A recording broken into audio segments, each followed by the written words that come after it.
تفاسیر کے تعلق سے میرے پاس کتابیں نہیں ہیں کہ میں ان کی تحقیق کروں۔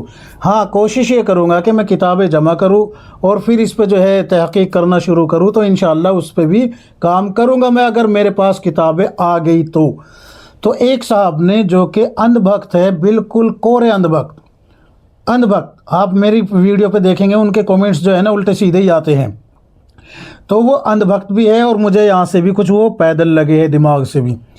لیکن کئی دفعہ کیا ہوتا ہے، جیسے ڈاکٹر ہوتا ہے نا، وہ بیمار سے جو ہے نفرت نہیں کرتا، بیماری سے نفرت کرتا ہے، اور کبھی کبھی بیماری ایسی ہوتی ہے جو گندگی سے بھری ہوئی ہوتی ہے۔ مثلا کسی کے پیٹ کا آپریشن کرنا ہے تو پاخانے میں ہاتھ ڈالنے پڑیں گے، کسی کے کینسر کا آپریشن کرنا ہے تو کینسر میں ہاتھ ڈالنے پڑیں گے، اس کی گندگی، اس کا مواد، اس کا خون پیپ جو بھی ہے وہ سب اس کا نکالنا پڑے گا ہاتھ سے۔ تو ایسے ہی گندے لوگوں کی گندی ذہنیت کی جو بیماری ہے اس کو نکالنے کے لیے مجھے بولنا پڑ رہا ہے۔ سنیں، آپ نے کہا ہے کہ آپ جو ہے کہ میرے بارے میں کہ آپ کتابوں کے بغیر کچھ نہیں بتا سکتے۔ الحمدللہ ثم الحمدللہ، اللہ کا فضل ہے کہ آپ نے یہ تسلیم کر لیا کہ ہم جو بات پیش کر رہے ہیں وہ کتاب و سنت سے پیش کر رہے ہیں۔ یہ ہمارے حق ہونے کی دلیل ہے۔ آپ نے کہا کہ آپ کتابوں کے علاوہ بتا نہیں سکتے، آپ علماء سو ہو۔ میں کہتا ہوں کہ اگر ہم جو ہے کتاب و سنت پیش کر رہے ہیں تو الحمدللہ ہم علماء حق میں سے ہیں، میں خادم ہوں علماء حق کا۔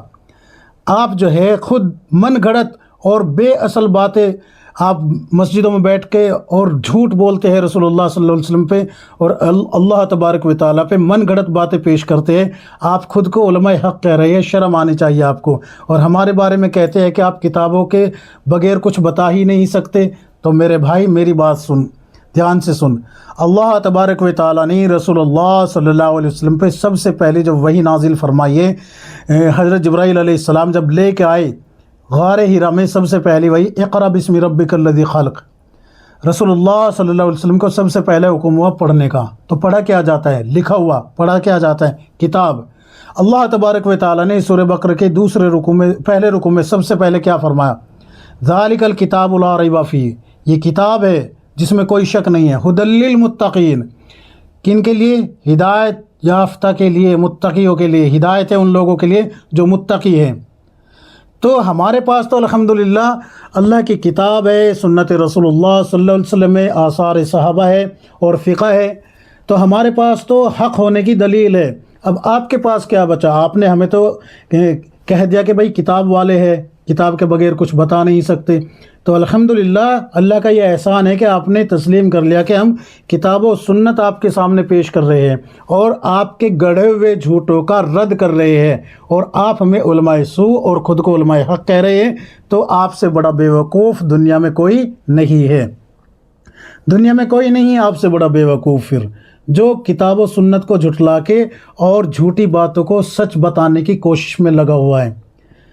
میں اللہ سے دعا کروں گا آپ کے لیے کہ اللہ تبارک و تعالیٰ آپ کو ہدایت عطا فرما دے۔ دوسری بات یہ کہ یہ کہا بار بار وہ یہ بات پیش کرتا ہے کہ آپ کی ویڈیو چل ہی نہیں سکتی اگر آپ نے دعوت و تبلیغ کا یعنی کہ تبلیغی جماعت کا ٹائٹل ہٹا دیا۔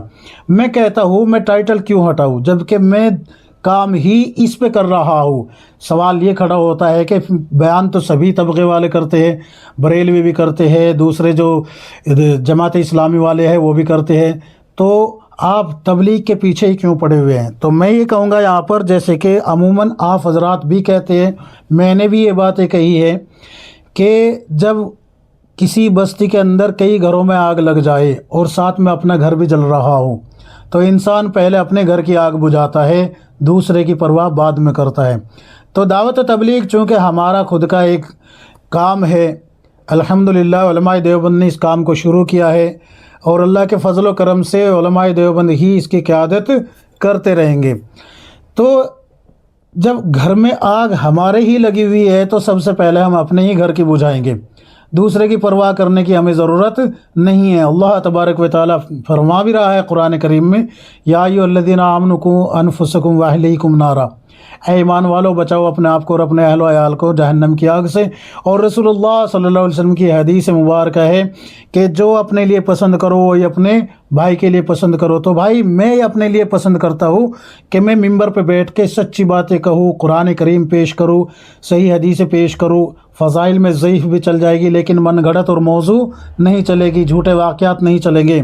تو میں یہ چاہتا ہوں کہ جیسے میں کتاب و سنت پیش کر رہا ہوں، آپ حضرات بھی کتاب و سنت ہی پیش کریں۔ میں یہ چاہتا ہوں کہ میں اللہ کے نبی صلی اللہ علیہ وسلم کے سامنے اور تمام مجمع عام میں روز محشر رسوا نہ ہونا پڑے، تو آپ کے بارے میں بھی میں یہی چاہتا ہوں کہ آپ کو بھی رسوا نہ ہونا پڑے۔ میں یہ چاہتا ہوں کہ میں جہنم سے بچ جاؤں، آپ کے بارے میں بھی یہی چاہتا ہوں کہ آپ بھی جہنم سے بچ جائیں۔ میں یہ چاہتا ہوں کہ مجھے اللہ کی رضا اور رسول اللہ صلی اللہ علیہ وسلم کی شفاعت حاصل ہو جائے، آپ کے بارے میں بھی میں یہی چاہتا ہوں کہ آپ کو بھی اللہ کی رضا اور رسول اللہ صلی اللہ علیہ وسلم کی شفاعت حاصل ہو جائے۔ تو اگر میں اپنے بارے میں اچھا گمان رکھتا ہوں کہ اللہ تبارک و تعالی مجھے نیکوکار والی تقوی اور طہارت والی زندگی عطا فرما دے، تو آپ کے بارے میں بھی میں یہی چاہتا ہوں۔ کیوں؟ اس لیے کہ رسول اللہ صلی اللہ علیہ وسلم نے فرمایا ہے کہ بہترین مومن وہ ہے جو اپنے لیے پسند کرے، اپنے بھائی کے لیے بھی وہی پسند کرے۔